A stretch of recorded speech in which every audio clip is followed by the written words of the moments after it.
Përshëndetje miq, dhe ju që jeni bërë subscribe në kanalin ton. Video e radhës është 2 tregime interesante që titullohen Dielli dhe Hëna dhe Të pasurit dhe të varfrit. Ju ftojmë të na ndiqni dhe mos harroni të na bëni share videon. Le të fillojmë. Kur dielli ndaloi së shndrituri për dashurinë.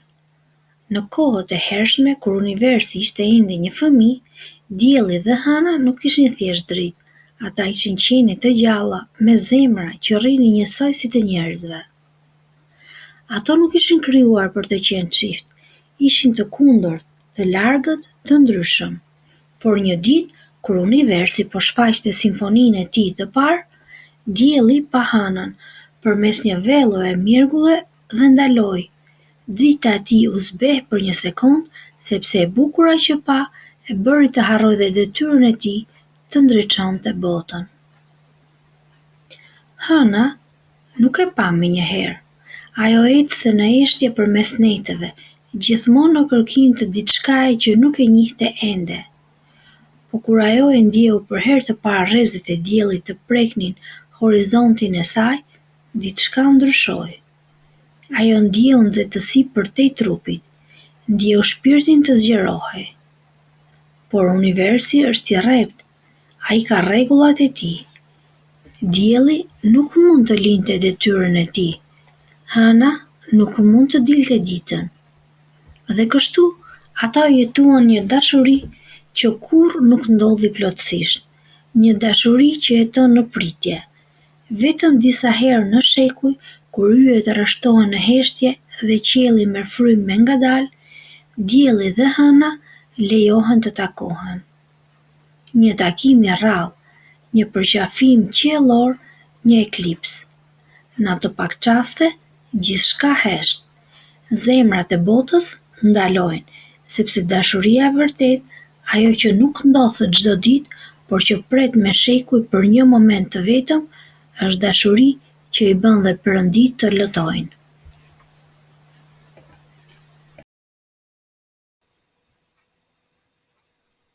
Historia e dytë titullohet Të pasurit dhe të varfrit, një mësim që se jep asnjë shkollë. Një herë në një qytet të madh dhe të zhurmshëm jetonte një burr i pasur me gjithçka mund të blinte. Ai kishte vilë madhështore, makinë luksoze, objekte të çmuara, madje edhe njerëz plot rreth tij në shërbim të tij. Por me gjithë këtë bollok dhe komoditet, kishte diçka që e shqetësonte thellë në shpirtin e tij. Ai nuk donte që djali i tij i vogël të rrite pa njohur realitetin e jetës.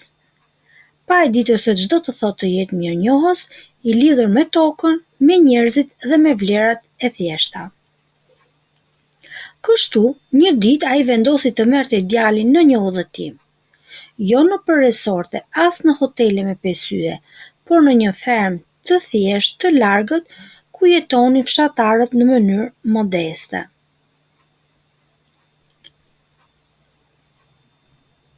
Për disa net me radhë, ato lanë çdo luks të qytetit dhe u zhytën krejt papritur në një jetë pa telefona, pa shërbëtor, pa drita elektrike, pa zhurmën e përhershme të qytetit, vetëm qetësi, punë, tokë dhe dashuri.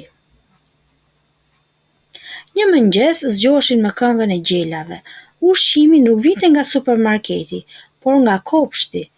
Fëmijët luanin me baltë, me buzëqeshje të sinqerta, ndërsa prindërit punonin së bashku, dorë më dorë, duke kaluar çdo kafshate dhe çdo sfidë me njëri tjetrin.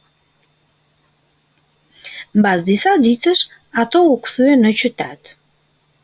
Rrugës, babai me një lloj krenarie të fshehur i tha të birit: "E po biri im, si ja kalove?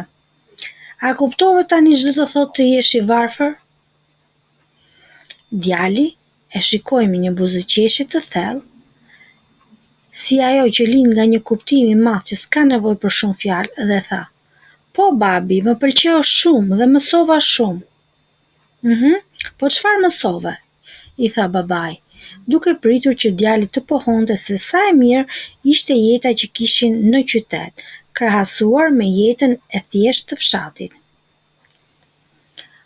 por ajo që dëgjoi e la pa frymë. Djali i vogël tha: "Mësova se ne kemi vetëm një qen, por ata kishin 4 që i donin si familje. Ne kemi një pishin të vogël që ndriçon natën, por ato kishin një lumë të pastër që përfaqësonte pastërtinë dhe natyrën.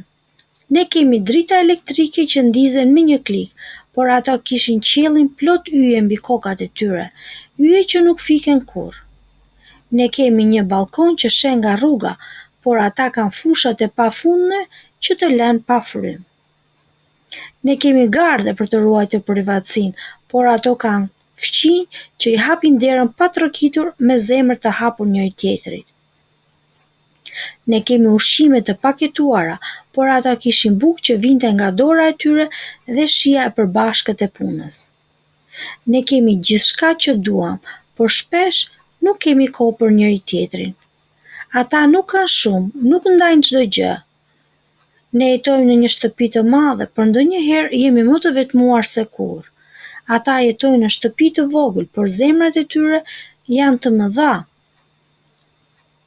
Jati nuk tha asgjë. Fjalët i ngecën në gryk dhe një ndjenjë ju ngjit në shpirt, përullësia. Dhe ndërsa djali po zbriste nga makina, u kthye dhe me një qetësi që vetëm fëmijët e ndershëm mund ta kenë. "Faleminderit babi që më tregove se sa të varfër jemi ne." Morali i historisë: në një botë ku vlera e njeriut po matet me atë që ka, jo me atë që është, ne harrojmë thelbin e vërtetë të jetës. Harrojmë të falenderojmë për gjërat më të rëndësishme, për ajrin që marrin frymë, për të qeshurat e një familje, për duart që na mbajnë kur rrëzohemi. Pasuria më e madhe nuk është llogaria bankare, por zemra që di të jap. Nuk është shtëpia luksoze, por ngrohtësia që ka brenda saj. Nuk janë dritat që ndizen me një çelës, por yjet që shkëlqejnë shpirtin.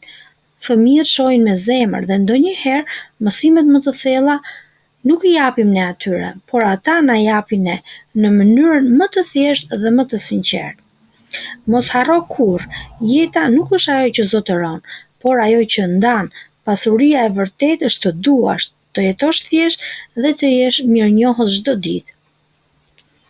Nëse ju kanë pëlqyer këto 2 tregime të shkurtra me moral, ju lutem të bëni share dhe likes dhe mos harroni të na bëni subscribe në kanalin ton për të tjera tregime interesante. Ju falenderoj për kohën tuaj të çmuar.